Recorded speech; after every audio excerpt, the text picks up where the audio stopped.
guys, it's your boy Hazatrim Niren here, and today I'm back once again to bring you everything you need to know about FIFA 21. This is talking about like release dates, all the information, all the stuff about game modes, gameplay, whatever you don't know about FIFA 21, you're hopefully gonna learn in this video. Once again, we're back with the FIFA news stuff. I haven't done this in a long time, apart from one video I did last week. You can check that out in the description below. But this is gonna be more in-depth than all them sort of shenanigans. If you go on to enjoy it, slap a like on it, or I'll slap your mum. Oh, that's a bit mad, actually. No, I won't slap anyone's mum. I will slap your dad instead. That I'm gonna get cancelled. Listen, it's time to move on. First of all, we'll start with the actual release date of the whole game. That makes sense. And October 9th is when this one is gonna come out. That's obviously a little bit later than previous years, but that is solely COVID related, I would imagine. And even still, it's only about 2 weeks later than the norm, so that's not too bad. But if you've got the Champions or Ultimate Edition, you'll be getting it on October the 6th because you get early access for 3 days. Now, obviously, this is a year or a game cycle where there's going to be a new console coming out for both PlayStation and Xbox, being the PS5 and Series X, respectively. There's no date as to when FIFA will come out on those consoles, which both come out in November, but you do get this cool thing called dual entitlement, which means you don't have to re-buy the game on the new console. If you bought it for Xbox, you'll get it for free on the new Xbox Series X. Now, it saves your online progress, but it doesn't save your offline stuff, so it won't cross your career mode save over onto a new console, which is very peak, but I'm guessing that's to do with how it's stored rather than EA just bypassing that. There's also no crossplay, which again is pretty peak, so if you're playing on your PS5 and your mate's still got a PS4, you can't play against each other. However, Ultimate Team cards can be traded between each. Of course they can, because it's Ultimate Team related. The standard version of the game's like £39.99. I think the Champions version is £59.99, and the Ultimate Edition is £79.99. Now, the reason those are more expensive is because of the rewards you get. So for the Ultimate Edition, that costs £79.99, you get early access for 3 days, 24 free like premium gold packs, an ambassador pack, which includes players like Mason Mount and a few others who have been added as ambassadors this year, a cover star loan pack,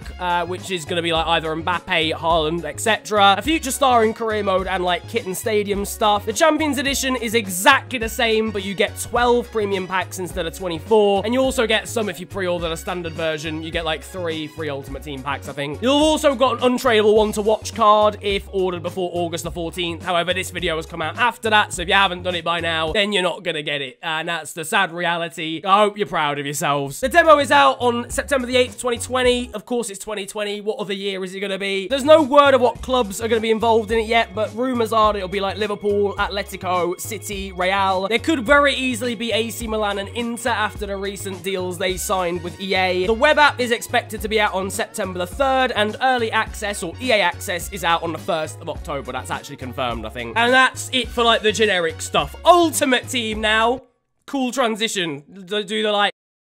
Yeah, Ultimate Team. Now, I've not talked about everything Ultimate Team related, but I have talked about a couple of things. I'll skim over those slightly lighter than I did before. So there's a new co-op tab. That's one thing coming to Ultimate Team. It's a lot easier now to play with your friends, and there's new ways to play with your friends. So, like co-op seasons, but in Ultimate Team. Squad battles can be co-op. Now, you've got new Ultimate Team events as well. These are challenges versus other players. I don't believe I've talked about this before. There's an example of like a little tournament or an event that you play up against other players around the world, and they're themed. So in this instance, in the trailer, True Boy's talking about being on either Team Haaland or Team Felix, and then you get cool rewards based on what you do with those specific players. Meaningful moments, in inverted commas, is a new thing. So moments items now get boosts based on what actually happened in real life, like more specifically. So a Trent Alexander-Arnold moments card or an inform or whatever, if he scores a banging free kick, then his free kick accuracy will get boosted massively rather than everything getting boosted in a generic fashion, if that makes sense. There's new rewards for getting promoted for the first time, so if you get to a new division and you've never been there before, you'll get a pretty decent amount of coins. The Ultimate Team Stadium thing is pretty sick. If you don't know about that already, you can now customize the arena that you play in. You can customize it with things like pyros, walkout music, tifos, the lines can change color, and statues and stuff. And it also gets bigger as you progress through the divisions. It's not in career mode. This is probably because of licensing stuff, but one day, hopefully, we'll get that. We should probably have it by now, but it is what it is. Gameplay now, the thing that basically determines whether anybody has any fun playing this game. Agile dribbling dribbling is a new one, a rehashed version, really, of complete or precise dribbling or whatever it was called before. But it basically means that players with good ball control and dribbling will be able to, like, play the ball between their feet and stuff and hopefully boost and accelerate away from players without using skill moves per se. Creative runs should be better for less static attacks and gameplay. One thing I've always noticed whilst playing FIFA myself is that when I give the ball to someone else, the player who just had it just stands still. So hopefully a bit more passing and moving will be a thing on FIFA 21. That would be nice. This new intelligence or increased positional awareness looks completely the same as before. This looks like a filler to me. They've given this example of Aguero checking his run. That would happen on FIFA 20. Like, obviously he's not gonna continue running forever until he reaches the next goalpost. He would check his run on the current game too, so I don't buy this one. It did, however, mention defending in this too, and it looks like blocking might be a bit more overpowered. I don't know how to feel about that one. Natural collisions is something that EA have worked on, it would seem. There's not gonna be as much fumbling and falling over in the area and everyone just not, like, being intelligent when running past people. Long through balls look a lot more effective, apparently. There's a new competitor mode AI, which basically studies competitive and esports players and tries to replicate how good they are for, like, an ultimate challenge. And then a new rewind feature in Kickoff, which I've spoken about before as to being pretty useless. However, it's pretty harmless, I guess, if it's just in Kickoff. My area of expertise is next, and that's career mode. The first main thing they went for was something they implemented into this game mode a whopping 15 years ago, but it is a cool feature nonetheless, and it's visual sim. It's like an FM or Football Manager style circle movement based simulator. So instead of playing the game, you can press sim match and it'll come up with this screen, and it means that you can hop in or hop out at any time, intervene into the game at key moments, and you can also sort out tactics and substitutes rather than what happens right now where the game just simulates and does all that for you. Apparently it lasts about 4 to 5 minutes, so it's pretty immersive. It lasts a while, it doesn't just fly by in 30 seconds. It is a very old feature that we've been asking for a while, but at least it's cool to have it back. Position training and role training are next. Now, these look pretty cool. Roles is like FM. They've got a few listed here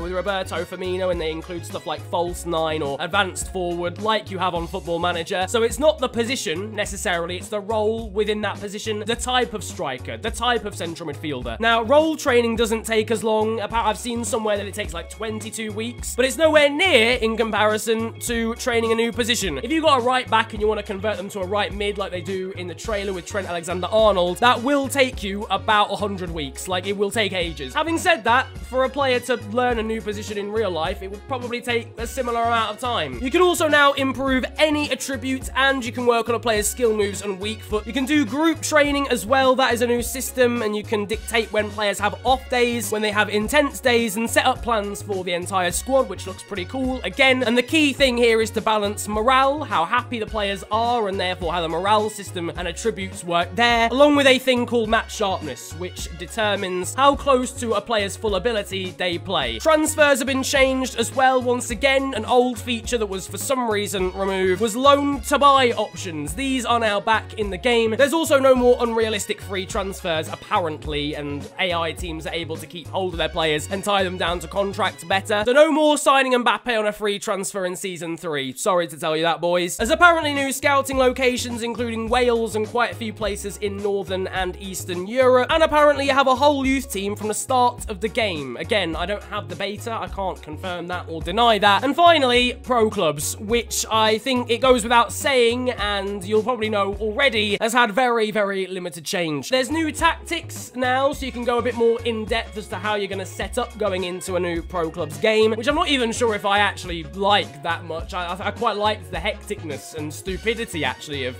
pro clubs. That's kind of the whole allure. And then the other thing is that you can customize AI players. Faces, mostly. You can make them look however you want, really. You can change their accessories, basically anything aesthetically to do with the player, and their animations as well, but I don't think you can change their names, which is good and bad because that would have been exploited, but equally, it would have been funny if it got exploited. Overall, though, very disappointed for the pro clubs community. I think EA have really given them a short straw there, and they should have done more. They've really let them down. Overall, I would say this is not bad. I'm a very pessimistic man, and for the last couple of FIFAs, I've not been massively excited going into them. I think that'll be a crucial key thing here. If all these new features work and they have the impact that they are meant to, especially for career mode and to an extent Ultimate Team, I think they'll be successes as game modes. But But then whether I have fun playing the game is another crucial thing. The gameplay hopefully will be more fun, but again, the jury's still out. We'll have to wait till we play it. If it's collapsed, then I will not be afraid to make that known. But again, Pro Clubs is a disappointment. I know, I didn't even know they had a development team. It's not their fault because they just get told what to implement, but the lack of ambition for that game mode from higher ups is pretty disappointing. All things considered though, especially in a COVID-ridden world, I don't think they've done too bad. We'll have to wait and see. Let me know what you're going to rate it out of 10 so far down in the comments section below. If you enjoyed the video, you learned some stuff, then feel free to slap a like on it and of course subscribe if you're new to the channel. You can also follow me on social media. It is at @theofficialfng on Twitter and on Insta. But it's been a pleasure ranting at you guys today. Have a wonderful day. Enjoy yourselves